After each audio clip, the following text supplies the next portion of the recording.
Hello! Isang magandang araw po sa inyong lahat mga mag-aaral.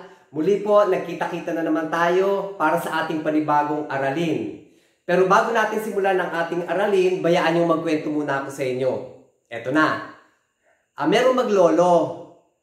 Nagpunta ng simbahan, nagsimba. Natapos ang simba, lumabas na sila. Nung nasa labas na sila ng simbahan, nag-aantay sila ng sasakyan para sa pagkanilang pag-uwi.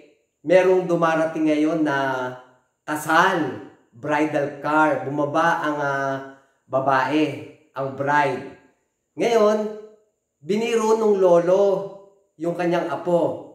Sabi niya sa apo niya, "Uy, si apo, siya nasusunod." Medyo naasar ang bata, yung apo. Nagtitimpi. Pero ganun pa man, lolo pa rin niya, kaya pinabayaan na lang niya. Hindi nagtagal, meron na namang dumarating. Pero sa pagkakataon na to, karon ng patay. Nakaisip ngayon ng biro ang bata. Sabi ng bata, "Uy, si lolo, siya nasusunod." Ayun. Okay, sige. Eto na tayo, no? Our lesson for today is visualizes division of fractions. But before that, let us study the parts of a fraction. A fraction has parts. Example number 1. 1/3. Divide by 2. 1 is the numerator. 3 is the denominator. At yung nakikita nyong line na to, this is what we call the fraction line or fraction bar. The numerator tells us how many of the parts indicated by the denominator are taken, while the denominator shows how many equal parts of the item is divided into. Alright, alam na natin ngayon ang numerator at saka denominator. Example number 1, 1/3 divided by 2 is blank. Okay. Example, here is a circle. Let us assume that this is a pizza pie. A pizza pie is divided into 3 equal parts. One of the equal parts is 1/3. This is another 1/3. And this is another 1/3. But the problem is 1/3 is to be divided by 2. So, this portion is to be divided by 2. Let us now divide this portion by 2. Ayan. Hatiin natin sa gitna. Ayan. Lagyan na natin ng, punuin na natin siya ng shade. Ayan. Ito ngayon yung itinatanong sa atin, the shaded portion. The shaded portion now is what part of a whole? Let us count. Bago natin bilangin, yung natitirang dalawang 1/3, hatiin pa rin natin para maging equal parts siya lahat. Now, the question is, the shaded portion is what part of a whole? Bilangin muna natin kung ilang equal parts siya na hati. 1, 2, 3, 4, 5, 6. O ito yung hinihingi sa atin. So this is equal to 1/6 or 1/6. Therefore, 1/3 divided by 2 is equal to 1/6. Let us now have the second example. The second example is 3/4 divided by 3. O assuming this is a chocolate bar. A chocolate bar is divided into 4 equal parts. 1, 2, 3, and 4. And one equal part is 1/4. This is another 1/4. This is another 1/4 and this is another 1/4 to make this a whole. Alright, example number 2 is 3/4 divided by 3. So, where is 3/4 in this model. Tingnan natin ha. 1, 1/4. Another 1/4 is 2/4. Another 1/4 is 3/4. Therefore, this is 3/4. And this is to be divided by 3. Hatiin natin sa tatlo yung 3/4 na yan, yung may shade. O, tingnan natin ha. 1, 2, 3. O, 1, 2, 3. O, 3/4 now is divided by 3. O, what is the answer? Tingnan natin ha.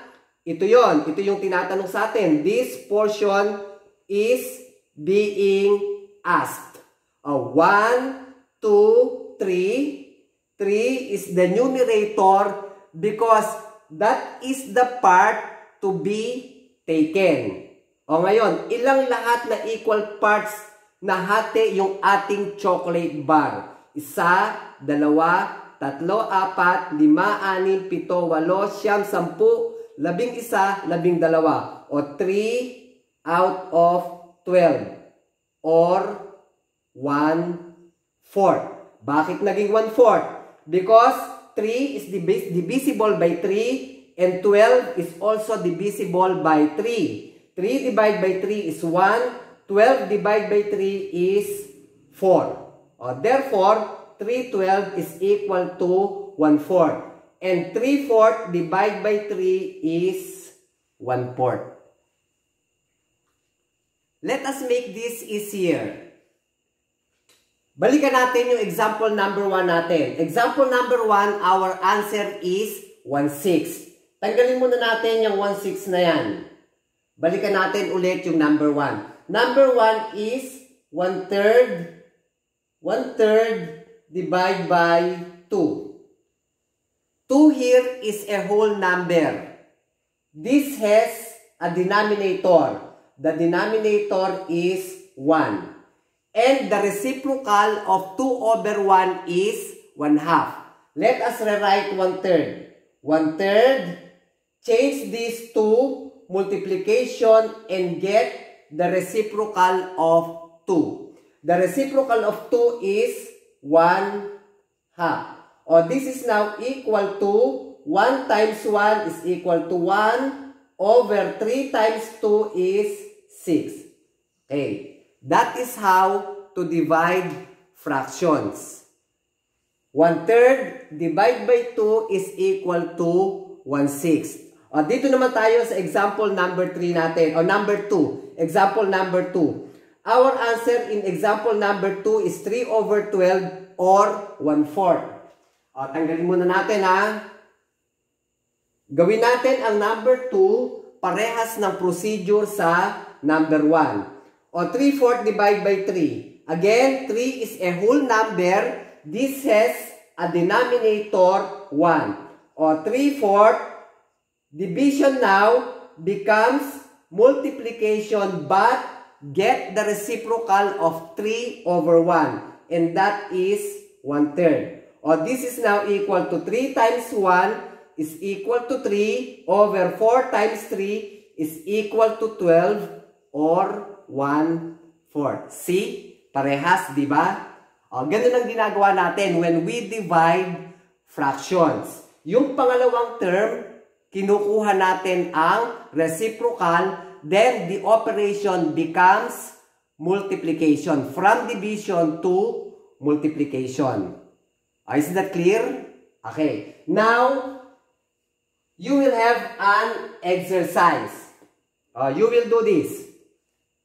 2 divided by 2/3 is blank. Sige, I will give you time to answer.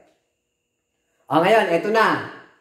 Kung nagawa nyo na, tingnan natin kung parehas ng nakuha nyong sagot.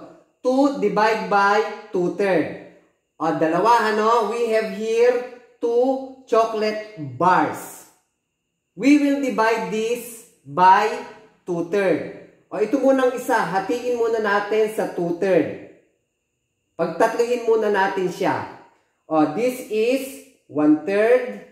This is another 1/3.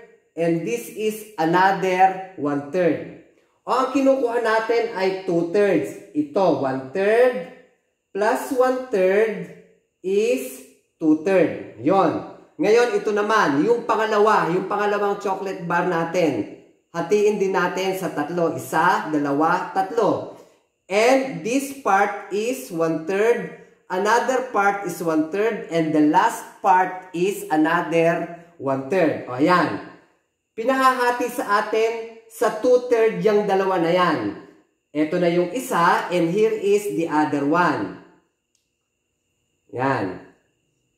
The shaded portion here is 2/3 and the shaded portion here is another 2/3. Yung dalawa na yan ay pinadidivide sa atin sa 2/3. Now, let us count. Yung dalawang shaded portion na to, this is now 1. At itong pangalawa na to is 2. At yung dalawang natitira na 1/3 ay 3. So, the answer is 3. Get it? Tingnan natin ngayon sa itinuro ko kanina na simplest way. 2 divide by 2/3 is equal to 2 division becomes multiplication and get the reciprocal of 2/3 and that is 3/2. 2 times 3 is 6. May denominator itong 1. 1 times 2 is 2 or 6/2. And what is 6 divided by 2? 6 divided by 2 is 3. O, diba? Tama? 3? Ayan. O, siguro, again, maliwanag na sa atin how to visualize division of fractions. Hanggang sa muli nating pagkikita and don't forget to subscribe. Makikita niyo po sa ilalim ng inyong video. Muli po, isang magandang araw sa inyong lahat. Bye-bye!